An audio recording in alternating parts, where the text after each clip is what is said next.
ரொம்ப உக்குரமா இருக்காரு போல ஐயா. பர்சனல் ப்ராப்ளத்தை முடிச்சு வந்துடுறேன்.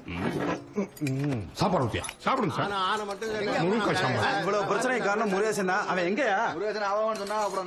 யாரியா முருகேசன்? முருகேசன் ரொம்ப நல்லவர் சார். அது யார ஓவர்லாப்ல பேசுறது? இப்படி வா, முன்னாடி வா. ஒன்று ஒரு அரை 2 பேர் சொல்லு. சார் முருகேசன் ரொம்ப நல்லவர் சார். இங்க வர அவர் நல்லவர். அவர்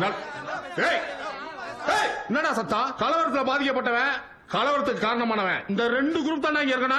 மத்த ஊரா அப்படியே வெளியே ஊர்ல சொல்றான் சார். தீர்ப்பு சொல்லிட்டு கூப்பிடுவாரு. சொல்லிட்டு சார். சார் முருகேசன் ரொம்ப நல்லவர் சார். அவரு நல்லவர்ன்றது இருக்கட்டும்டா. முதல் நீ யாரும், உன் பேர் என்ன? சார் என் பேர் சச்சின் சார். அப்ப உங்க அப்பா சச்சின் ரசிகர் கரெக்ட்? ஆமா சார், எங்க அப்பா பெரிய சச்சின் ரசிகர் சார். எப்படி கேசிங்க? உன் பேரு? என் பேர் டெண்டுல்கர் சார். எங்க அப்பா பெரிய டெண்டுல்கர் ரசிகர் சார். ஓ, சச்சின் வேற தெண்டுல்கர் வேறயா? ஆமா சார், நான் வேற இவன் வேற தானே சார்.